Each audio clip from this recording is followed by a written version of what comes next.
Dear teachers, welcome to JS and English Learning. We are with Unit 8 of UGTRB and we are discussing the topic orientation of literary theories. And we begin this, we need to remember the name M.H. Abrams. M.H. Abrams, and the scholar, he has written a beautiful work. The title of the work is The Mirror and the Lamp. What is the title, teachers? Title of the work? The Mirror and the Lamp. And when was The Mirror and the Lamp published? Come on, give me answers, teachers. The Mirror and the Lamp.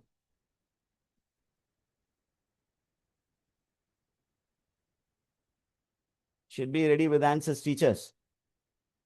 The Mirror and the Lamp was a very important work which was published in 1953. அந்த 1953ல M.H. Abrams அப்படிங்கிற அந்த scholar ஒரு book publish பண்ணாரு. அந்த புக்ல அவர் என்ன பண்ணியிருக்காருன்னா he has spoken about the orientation of literary theories. Literary theory அப்படிங்கிறது it's a kind of lens with which we approach a text. ஒரு டெக்ஸ்ட் இருக்கு நம்ம கையில அல்லது ஒரு ஆர்ட் ஒர்க் நம்ம கையில இருக்கு. இத எந்த கண்ணோடு நாம் பார்க்கிறோம் அதை பேஸ் பண்ணி நம்ம தியரிஸை ஒரு 4 கேட்டகரிஸா பிரிக்கலாம் அப்படின்னு சொல்லியிருக்கோம். ஒன்று மிமெட்டிக் தியரிஸ்.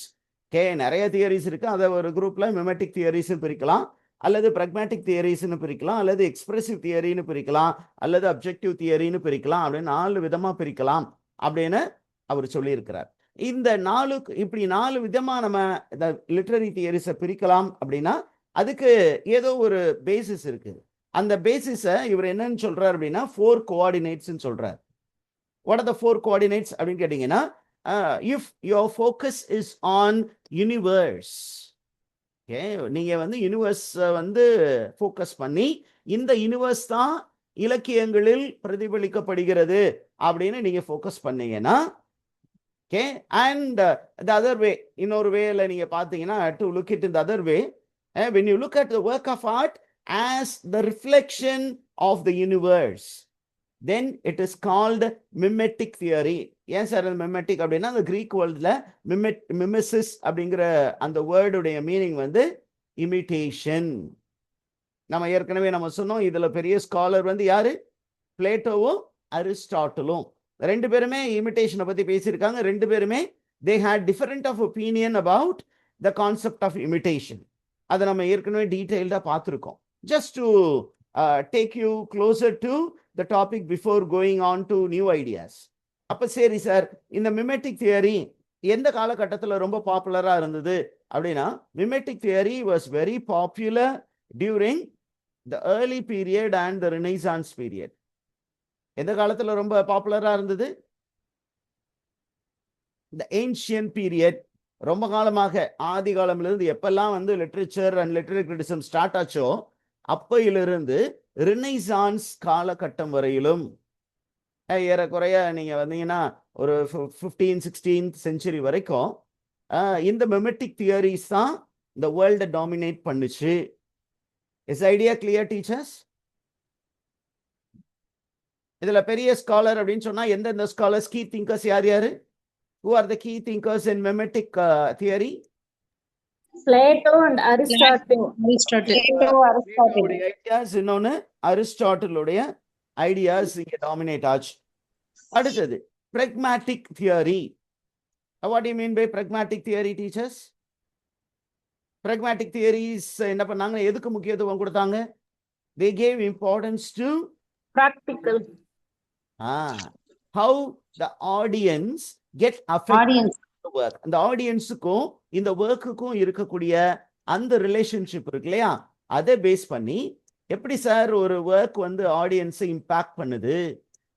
அப்ப ஆடியன்ஸ் அவங்கள ஃபோக்கஸ் பண்ணி அந்த ஒர்க் எப்படி ஆடியன்ஸை அஃபெக்ட் பண்ணுச்சு அப்படிங்கிறத பத்தி படிக்கக்கூடிய தியரிஸ் தான் என்ன தியரி?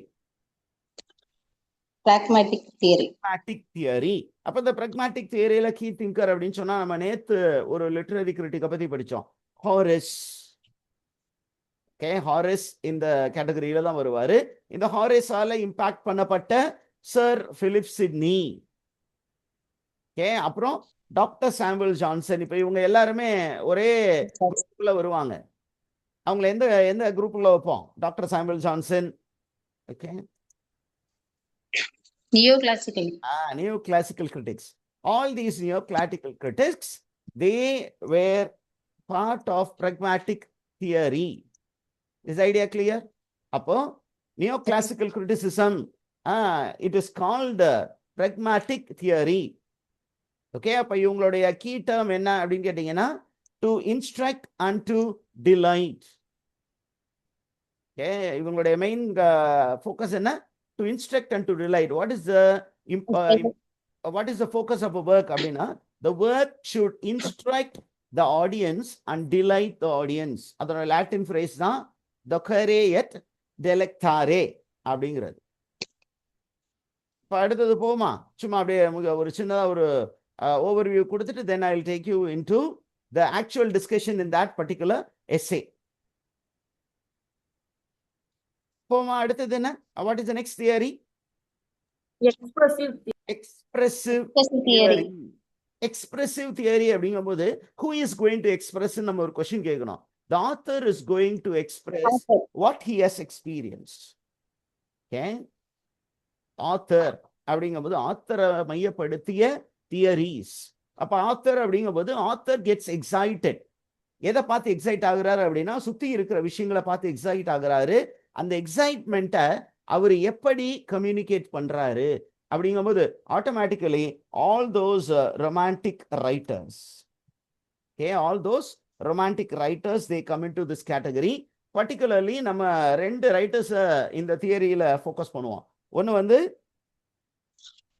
William Wordsworth. அடுத்தது யாரு? Yes sir. கோல்ரிட்ஜ். அவ்வளவுதான், டவுட்டே இல்லாம எஸ்டி காலரிட்ஜ். அப்புறம் யாரெல்லாம் அந்த ரொமான்டிக் வெயினோட இருந்தாங்களோ, இந்த ரொமான்டிக் ஐடியாஸை தங்களுடைய ஒர்க்ஸில் சொல்லியிருந்தாங்களோ, அவங்க எல்லாமே இந்த கேட்டகரியில் வருவாங்க. ஜான் கீட்ஸு, பைரனு, ஷெல்லி வருவாங்க. ஆமா, அதற்கப்புறம் இந்த ஒர்க்கை இம்பார்ட்டன்ஸ் கொடுத்து ஒரு தியரி வந்து that is called objective theory. இதுல யாரு சார் வருவாங்க அப்படின்னு கேட்டீங்கன்னா, இந்த art for art sake movement plus பின்னாடி பார்த்தீங்கன்னா you have very many scholars who come under this movement. And the ஒரு later of the 18th century, early part of the 19th century, இன்ன வரைக்கும் இருக்கக்கூடிய எல்லா ஸ்கூலுமே எதுக்குள்ளர வரும்? அப்ஜெக்டிவ் தியரி வரும். Okay, இவங்க பொறுத்த மட்டும் work is a autonomous self contained whole. It need not depend on anything. Okay, ஆத்தரை பார்க்க வேண்டியது இல்லை, அல்லது யூனிவர்ஸை பார்க்க வேண்டியது, அதெல்லாம் தேவையே இல்லை. நமக்கு தேவை இந்த ஒர்க். இந்த ஒர்க் இஸ் அ கான்ஸ்ட்ரக்ட். அந்த ஒர்க் வந்து எப்படி மீனிங் டிரான்ஸ்ஃபர்ல பெரிய பங்காற்றுகிறது அப்படின்னு படிக்கிறது தான். ஓகே, இது எல்லாமே பார்த்துட்டோம். ரொம்ப நம்ம முக்கியமாக திருப்பியும் நான் உங்களுக்கு ரீஇட்டரேட் பண்ணிட்டு போக விரும்பக்கூடிய விஷயம் என்ன அப்படின்னா, according to MH Abrams, there are 4 coordinates and the 4 coordinates are not constant. They are variables. வேரியபிள்ஸ்னா மாறிக்கொண்டு இருக்கக்கூடியது, அதனுடைய வேல்யூ மாறிக்கிட்டே இருக்கும். இது இம்பார்ட்டன்ட் அப்படின்னா அது ஃபைனலாக கடைசி வரைக்கும் அதுதான் இம்பார்ட்டன்ட் சொல்ல முடியாது. ஒரு இடத்துல ஒன்று இம்பார்ட்டண்ட்டாக இருக்கும், இன்னொரு இடத்துல இன்னொன்று இம்பார்ட்டண்ட்டாக இருக்கும் அப்படின்னு சொல்லியிருக்கிறோம். ஓகே, அப்போ yesterday we discussed in detail what we call as mimetic theory. Am I right, teachers?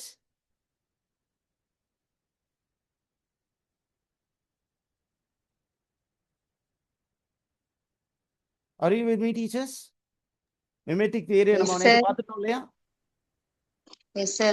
Now we are moving on to the next important category. Okay, இந்த category வந்து audience category. Audience-க்கு importance கொடுத்த theory. How a particular work of art affects the audience. அந்த orientation-ஓட இருக்கக்கூடிய theories நம்ம என்ன theory அப்படின்னு சொல்றோம்னா, we call it as pragmatic theory. சரி, இந்த pragmatic theory எந்த காலகட்டத்தில் வந்து ரொம்ப தீவிரமாக இருந்தது அப்படின்னா, it played a very important role during neoclassical period. Okay, neoclassical period அப்படின்னு சொன்னீங்கன்னாவே நமக்கு யாருடைய இம்பாக்ட் ரொம்ப அதிகமா இருக்க போகுது அப்படின்னு கேட்டீங்கன்னா it is the impact of Horace. Okay, is the idea clear, teachers? Yes, sir. அந்த சைடுல வந்து ரோமன் வேர்ல்டுல ஹோரஸ் அப்படியே வந்து இந்த பக்கம் இங்கிலீஷ் வேர்ல்டுக்கு பெரிய அளவுக்கு கொண்டு வந்தவர் அப்படின்னா சர் பிலிப் சிட்னி. ஹோரஸ் என்ன சொன்னார் அப்படின்னா a work is valuable as far as it instructs and delight. இது ஏறக்குறைய பிளேட்டோ சொன்னது. அங்க பிளேட்டோவை வந்து நம்ம இங்க கொண்டு வந்து கன்ஃபியூஸ் பண்ணிடக்கூடாது. இருந்தாலும் நீங்க தெரிஞ்சுக்கோங்க, பிளேட்டோவை பொறுத்த மட்டும் ஒரு ஒர்க் எப்போ சார் வேல்யூட் அப்படின்னா only when it is able to instruct the audience and delight the audience. அப்ப ஆடியன்ஸை ஃபோக்கஸ் பண்ணி தான் ஒரு ஒர்க் இருக்குது, அதனுடைய வேல்யூ இருக்கு அப்படின்னு ஃபர்ஸ்ட் சொன்ன ஒரு பிளேட்டோவுக்கு அப்புறம் அந்த ஐடியாவை திருப்பியும் எக்கோ பண்ணது யாரு? இங்கிலீஷ் வேர்ல்டுல இதே ஐடியாவை சொன்னது யாரு? Sir Sydney. அவருடைய ஒர்க் அப்பாலஜி ஃபார் போயட்ரி. இந்த அப்பாலஜி ஃபார் போயட்ரியில அவரு தெளிவாகவே சொல்றாரு என்ன அப்படின்னா the main purpose of poetry is to achieve a certain effect in the audience. இந்த ஆடியன்ஸ் கிட்ட இந்த ஒரு பெரிய மாற்றத்தை போயட்ரியால தான் உருவாக்க முடியும். அதனால அந்த போயட்ரி அப்படிங்கிறது மிகவும் உயர்ந்தது. ஏன் அப்படின்னு கேட்டீங்கன்னா அந்த சர் பிலிப் சிட்னியோடைய அந்த ஒர்க்குடைய பேக்ரவுண்ட் உங்களுக்கு தெரியும். there was a Puritan who actually criticized poetry very badly. அந்த பர்சன் பேர் என்ன? What is the name of the person? School,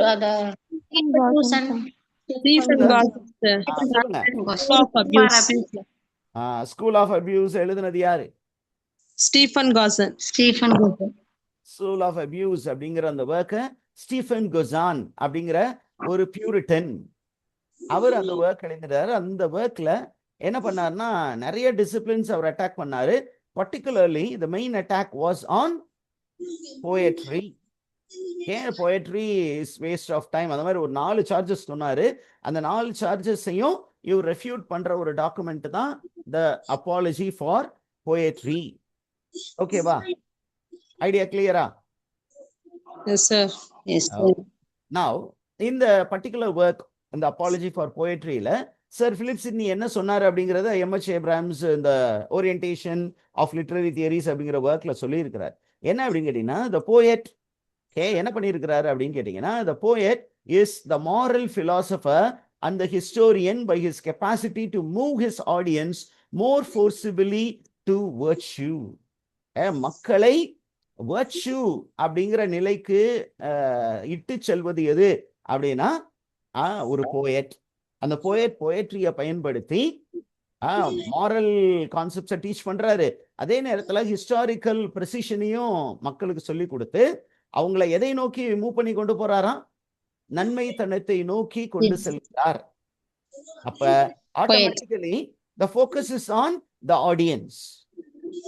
அதனாலதான் இதை என்னன்னு சொல்றோம் அப்படின்னு கேட்டீங்கன்னா pragmatic theory. ஓகேவா teachers? Okay, sir. Okay, I think mics அப்பப்போ ஆஃப் பண்ணிடுங்க, ஆன் பண்ணிக்கோங்க. ஓகே, now இந்த pragmatic theory என்ன பண்ணுது அப்படின்னு கேட்டீங்கன்னா it looks at work of art chiefly as an instrument for getting something done. ஒரு ஒர்க் ஆஃப் ஆர்ட்டை எப்படி பார்க்குறாங்க அப்படின்னு கேட்டிங்கன்னா இந்த மக்களை எவ்வாறு நல்வழிக்கு இழுத்து செல்வதற்கு ஒரு வழிகாட்டியாக இந்த ஒர்க் ஆஃப் ஆர்ட் இருக்கு அப்படின்னு தான் பார்க்குறாங்க. அதுக்கான ஒரு டயக்ராம் இங்கே இருக்கு. அந்த டயக்ராம் எல்லாமே நான் வந்து கேதர் பண்ணி போட்டிருக்கேன். You just go through it. ஓகேவா டீச்சர்ஸ்? ஒரு ஆர்டிஸ்ட் இருக்காரு. ஒரு ஆர்டிஸ்ட் என்ன பண்றாரு? ஒரு ஒர்க்கை கிரியேட் பண்றாரு. இந்த ஒர்க் எதற்காக கிரியேட் பண்றாரு அப்படின்னா சும்மா ஒரு ஒர்க்கை கிரியேட் பண்ணணுமே கிரியேட் பண்ணல. இந்த ஆடியன்ஸ் கிட்ட அவர் எக்ஸ்பெக்ட் பண்ணக்கூடிய ஒரு சில மாற்றங்கள் நடக்கணும். அந்த மாற்றங்களை கொண்டு வரும் விதமாக அதன் நிமித்தமாக என்ன பண்றாரு அப்படின்னு கேட்டீங்கன்னா ஒரு ஒர்க் எழுதுறாரு. Otherwise the author has no need to prepare a work. அப்போ அவருடைய எய்ம் வந்து ஆடியன்ஸை வந்து என்ன பண்ணணும், நல்வழிக்கு நடத்தி செல்ல வேண்டும். அந்த நல்வழிக்கு நடத்தி செல்வதற்கு பெட்டரா எதை பயன்படுத்தலாம் அப்படிங்கிற போது ஒரு ஒர்க் ஆஃப் ஆர்ட்டை பயன்படுத்துறாரு. அதனால ஆடியன்ஸை ஃபோக்கஸ் பண்ணி இருப்பதனால் இந்த தியரிஸ்க்கு பேர் என்ன? Pragmatic theory. Okay, is the idea clear? Yes, sir. Okay, pragmatic theory ஏற்கனவே நம்ம சொல்லியிருக்கிறோம். ஹோரஸுடைய ஆர்ஸ் போயட்டிக்கால இருக்கு. ஏன் அப்படின்னா அங்கேயும் பார்த்தீங்கன்னா ஆடியன்ஸை ஃபோக்கஸ் பண்ணி தான் அந்த ஒர்க்கை பற்றி பேசியிருக்கிறாரு, ஹோரஸ் பேசியிருக்கிறாரு. இது வந்து even Triton spoke about it. Even doctor Johnson is described as a great neoclassical writer by Abrams. Is idea clear, teachers? Who is considered to be the great pragmatist of neoclassicism by M.H. Abrams? யாரை சொல்லியிருக்கிறாரு? Doctor Johnson. Doctor Samuel Johnson. அவர் அந்த doctor Samuel Johnson எழுதிய ஒரு முக்கியமான work நிறைய எழுதியிருக்காரு. But Abraham's வந்து சொல்லக்கூடிய ஒர்க் எந்த ஒர்க் அப்படின்னா, it is the preface to Shakespeare. Have you come across the word preface to Shakespeare, teachers? எந்த வருஷம்? preface to Shakespeare அப்படிங்கிறது டாக்டர் சாமுவல் ஜான்சன் எழுதிய ஒரு ஃபேமஸான preface. எந்த வருஷம் அது எழுதப்பட்டது? It was written in the year 1765. அந்த ஒர்க்ல ஷேக்ஸ்பியர் எவ்வளவு பெரிய ஜீனியஸ் அப்படின்னு இந்த உலகத்திற்கு சொல்லியிருப்பார். ஓகே, ஷேக்ஸ்பியரை வந்து எந்த மாதிரி அப்ரிஷியேட் பண்ணியிருப்பார்னா, ஆடியன்ஸை சரியாக புரிந்து கொண்ட ஒரு மனிதர். ஆடியன்ஸ் அப்படிங்கும்போது இன்னும் கொஞ்சம் அப்டிராக்டா கொண்டு போறாரு. என்ன அப்படின்னா, audience is part of nature. Audience is a human being. அப்ப அவங்களுக்குள்ள அந்த ஹியூமன் பீயிங்ஸ்குள்ள ஹியூமன் நேச்சர் அப்படின்னு ஒன்று இருக்கு. அதே நேரத்தில் அந்த human nature and the nature outside they are connected. அப்ப இந்த ஹியூமன் நேச்சரையும் அது எவ்வளவு காம்ப்ளெக்ஸ் அப்படிங்கிற விஷயத்தையும் நன்றாக புரிந்து கொண்ட ஒரு மனிதர் யாரு? ஷேக்ஸ்பியர். அதுல ஷேக்ஸ்பியரை வந்து ஒரு ஜீனியஸ்ன்னு சொல்லியிருப்பாரு. he is the ancient of all ancient, modern of all moderns அப்படின்னு டாக்டர் சாமுவல் ஜான்சன் புகழ்ந்து தள்ளியிருப்பாரு. இன்னும் ஒரு ஸ்டெப் மேல போய் என்ன சொல்லியிருப்பாரு? he would have called Shakespeare as a nature poet. யாரும் அந்த இன்ன வரைக்கும் வேற அதுக்கப்புறம் வந்து டாக்டர் சாமுவல் ஜான்சனுக்கு அப்புறம் நிறைய பேர் இந்த மாதிரி சிமிலர் டேர்ம்ஸ் எல்லாம் கொடுத்திருந்தாங்க. பட் முதலாக ஷேக்ஸ்பியரை ஒரு நேச்சர் போயட். நேச்சர்னோன்னா நீங்க ரொமான்டிக் போயட் அப்படி போயிடக்கூடாது. ஹியூமன் நேச்சரை நல்ல கிராஸ் பண்ண ஒரு ரைட்டர்.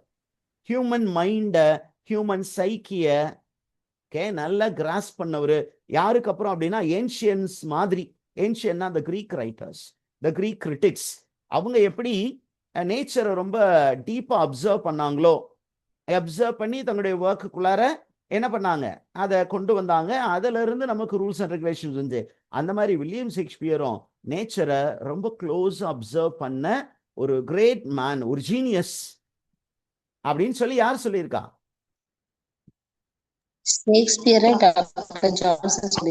ஜான்சன் சொல்லியிருக்கிறாரு.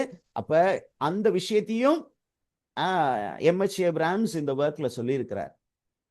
ஓகே, இன்னொரு முக்கியமான விஷயம் என்ன அப்படின்னு கேட்டீங்கன்னா, according to doctor Samuel Johnson, Shakespeare's drama is the mirror of life. Is the mirror of life. It is not just the mirror of life, but the aim of this work, okay, is to instruct by pleasing. Shakespeare aimed to bring about some change in the society. அடுத்தது ஒரு முக்கியமான ஒரு test ஒன்று இருக்கு. What is the end of writing according to Dr. Samuel Johnson அப்படின்னு கேட்டா, the end of writing according to Dr. Samuel Johnson is to instruct by pleasing. And Dr. Samuel Johnson ரொம்ப கிளியரா சொல்லியிருக்காரு, if a poem fails to please as a work of art, it is nothing. Okay, ஒரு work வந்து first please பண்ணணும். அப்படி please பண்ணலனா as a work of art, as an artistic artifact, it is nothing. But வெறும் please பண்ணா மட்டும் போதுமா அப்படின்னா இல்ல. ப்ளீஸ் பண்ணும்போது இட் ஷுட் ஆல்சோ என்ன பண்ணணும்? Impart virtue. அப்படி சொல்லிட்டு ஷேக்ஸ்பியரை பல இடங்கள்ல அப்ரிஷியேட் பண்ணியிருந்தாலும் அதே ப்ரிஃபேஸ்ல என்ன சொல்றாரு? Shakespeare is having lot of defect because Shakespeare did not have moral purpose. அவரு என்ன பண்ணாரு? எதுக்கு ரொம்ப இம்பார்ட்டன்ஸ் கொடுத்துட்டாரு ஷேக்ஸ்பியர்? ப்ளீசிங்க்கு ரொம்ப இம்பார்ட்டன்ஸ் கொடுத்துட்டாரு, மாரல் டீச்சிங்குக்கு இம்பார்ட்டன்ஸ் கொடுக்கல. பிற்காலத்துல வந்த ஸ்காலர்ஸ் தான். நீங்க Shakespearean critic like AC Bradley, Shakespearean critic like AC Bradley தான் என்ன பண்ணாருன்னா ஷேக்ஸ்பியரியன் ட்ராஜடின்னு ஒரு புக் எழுதினாரு. அந்த ஷேக்ஸ்பியரியன் ட்ராஜடி அப்படிங்கிற புக்ல தான் என்ன சொன்னாரு அப்படின்னா, ஷேக்ஸ்பியர் என்ன பண்ணாராம்? was also imparting moral values அப்படின்னு பின்னாடி சொன்னாரு. Is the idea clear, teachers? ஆனா அது வரைக்கும் எல்லாரும் என்ன நினைச்சாங்க? Shakespeare is only an entertainer. புரியுதா? அப்ப டாக்டர் சாமுவேல் ஜான்சன் ஷேக்ஸ்பியரை ரெண்டு விதமா பார்க்கிறாரு. ஒன்னு, ஒரு சில ஆஸ்பெக்ட்ல பாசிட்டிவ், ஆனா when it comes to moral teaching Shakespeare is defective. Is the idea clear, teachers? புரிஞ்சுச்சா? Yes, sir. அடுத்தது நம்ம அடுத்த தியரிக்கு போறோம். What is the next theory? Expressive theory. It is called expressive theory. Expressive theory உடைய orientation எதை நோக்கி இருக்கு? Author, sir. Artist. How does an artist look at nature? And how does an artist communicate nature via work? இந்த ரெண்டு aspect. ஒரு artist வந்து எப்படி நேச்சரால excite ஆகுறான், எப்படி எக்ஸைட் ஆன ஒரு ஸ்டேட்ல எப்படி அதை ஒரு ஆர்ட் ஃபார்மா அவன் கம்யூனிகேட் பண்றான் அப்படின்னு சொல்றது, அந்த அந்த விஷயங்களை ஃபோக்கஸ் பண்றது தான் expressive theories. We will see it after a break of 5 minutes.